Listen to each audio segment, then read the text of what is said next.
은혜를 넘치게 하시는 분이 하나님이신데 그 말씀이 16절부터 있어요. 16절, 17절, 18절, 19절, 20절 있는데 예수님이 비유로 말씀하시거든요. 16절 말씀에 보면 한 부자가 있는데 그 소출이 그의 풍성하였어요. 풍년이 졌다는 것입니다. 너무나 풍성하여서 17절 말씀에 가면은 그 마음에 이렇게 생각을 하는데 내가 이 많은 곡식들을 쌓아놓을 곳간이 없으니 어떻게 할꼬. 하나님이 많이 부어주셨어요. 창고에 쌓을 곳이 없을 정도로 많이 부어주셔서 내가 어디에 쌓을까 염려를 하는데 18절에 보면은 자기가 결정을 하잖아요. 그러면 내가 지금 가지고 있는 이 곳간을 헐고 더 크게 지어서 거기에 곡식과 나의 모든 물건을 쌓으리라.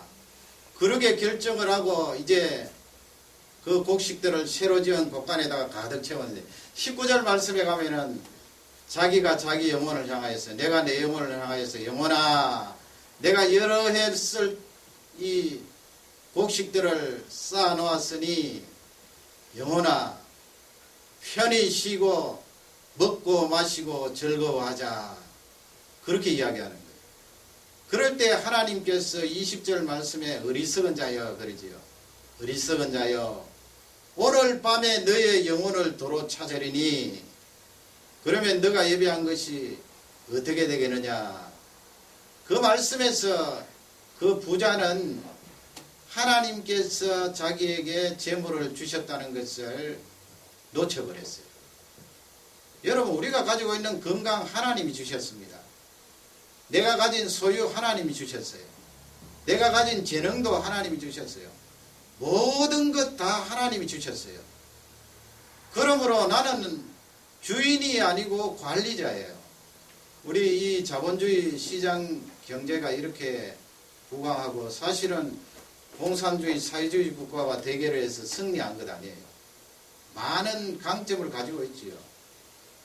그 강점을 가지고 이렇게 부강하게 된 것은 사유재산화 아니에요. 자기가 땀 흘려서 일하고 열심히 노력하면은 그 대가로 받은 수입이 자기 것이 된단 말이에요. 자기 땅이 되고 자기 집이 되고 자기 소유가 되니까 사람들이 밤낮 주야로 그렇게 뛰는 것 아니에요. 만일 여러분 공산주의 국가처럼 그 들어온 수입 그냥 다 인구수로 나누어서 골고루 나눠준다고 하면 누가 그렇게 밤에 뛰고 새벽에 뛰겠어요? 뛰지 않거든요. 시장 경제 체제로 자기 소유가 되기 때문에 그렇게 죽을 똥 살 똥 모르고 뛰는데 그것이 자본주의 국가에 굉장한 영향을 미치고 오늘같이 부를 쌓을 수 있겠는데 성경이 가르쳐주는 정확한 입장은 무엇입니까? 너가 가지고 있는 그 소유, 네가 땀 흘려 일하고 노력하고 네가 수고하여서 거두어들였지만은 근본적으로 하나님이 주신 거라는 거예요. 그거 놓쳐버리면 이 부자처럼 되는 거예요. 그러면 나는 뭔가 나는 관리자입니다. 그게 바로 하나님을 인정하는 거예요. 우리 자녀들 성장하여서 귀하게 쓰임 받고 싶지요. 크게 쓰임 받고 싶지요. 우리 성도님들 귀하게 쓰임 받고 싶지요. 간단합니다. 나에게 있는 것 하나님, 이것은 하나님 것입니다. 그리고 나는 관리자에 불과합니다. 그 고백으로 나아가면 하나님께서 채워주시고 또 채워주시는 거예요. 그 16절에서 20절까지 보면 1인칭이 6번 나와 있어요. 내가, 내 영혼이, 내 물건을. 그러니 이 사람은 자본주의 국가에 살았지만은 하나님께서 근본적으로 주셨다는 그것을 몰랐던 거예요. 나는 관리자임에 불과하다는 것을 몰랐어요. 그러니 하나님께서 그날 밤에 영혼을 데리고 가시니까 그 남아있는 재산이 뭐예요? 그 몇 주 전에 우리 집사님 그런 예화를 말씀하시던데 알렉산더 대왕이 세상을 떠날 때 내 죽으면은 관에다가 양쪽에 구멍을 뻥뻥 뚫어서 거기 관 속에 나를 집어넣고 양팔을 그냥 그 관 바깥으로 내도록 해라. 그것은 내가 죽어도 이 많은 나라, 이 많은 땅, 이 많은 재산, 이 많은 금덩어리, 은덩어리 죽으면 하나도 가지고 갈 수 없다 하는 것을 만인들에게 보기 위해서 관을 그렇게 만들어라 했다는데 귀한 예화 아니에요. 하나님이 데리고 가시면 뭐 내가 먼지 하나라도 가지고 갈 수 있나요? 하나님이 주시는 말씀이거든요. 그러니 하나님 아버지 나는 관리자입니다. 관리자에 불과합니다. 그 고백을 하면서 하나님을 인정하면 나도 살고 이웃도 산다고요. 반대로 오늘처럼 이 부자처럼 해버리면 나도 죽고 이웃도 죽는다. 왜냐하면 자기도 죽으니까 그 재산은 어떻게 되겠어요? 다 날아가 버리죠. 세 번째로 하나님을 인정하는 것은 염려하지 않겠습니다 하는 거예요. 염려하지. 그게 바로 22절 이하에 나와 있는데 22절에 보면은 예수님이 그런 말씀을 하죠. 너희가 목숨을 위하여 무엇을 먹을까? 또 몸을 위하여 무엇을 입을까? 염려하지 마라 그랬지요. 그리고 23절에 보면 목숨이 음식보다 중하고 몸이 의복보다 중하지 아니하냐 그 말씀인데 그 말씀이 예수님 기가 막혀요. 우리가 그런 말 하잖아요. 힘들고 어렵고 경제적으로 궁핍하면은 나 굶어 죽겠다 그 말 하잖아요. 굶어 죽겠다. 거기 굶어 하는 것은 음식이에요.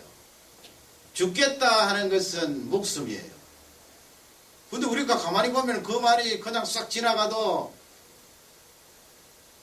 음식, 목숨 어느 것이 중요합니까? 목숨이 중요해요. 그런데 음식을 앞쪽에 당겨서 사실은 그 말을 할 때는 목숨보다 음식을 더 크게 봐요. 그러니 염려가 들어오잖아요. 예수님이 그래서 너희에게는 목숨, 생명이 있어. 그 생명은 하나님이 주셨다는 거죠. 하나님이 관리하신다는 거죠. 그러니 염려하지 말라는 거예요. 몸을 하나님이 주셨다는 거예요. 염려하지 말라는. 그래서 24절에 보면 백합화 비유가 나는데 백합화는 실을 만들지도 않고 짜지도 않았는데 하나님께서 죄송합니다. 24절에 보면 까마귀가 나오죠. 까마귀는 이 심지도 않고 거두지도 않았는데 까마귀가 어떻게 심었습니까? 거두었습니까? 그리고 거두어 드릴 창고도 없어요. 골방도 없어요. 그럼에도 불구하고 하나님께서 기르셨다는 거예요. 먹을 것을 주시고 입을 것을 주셨습니다. 새에게 깃털을 주셨어요.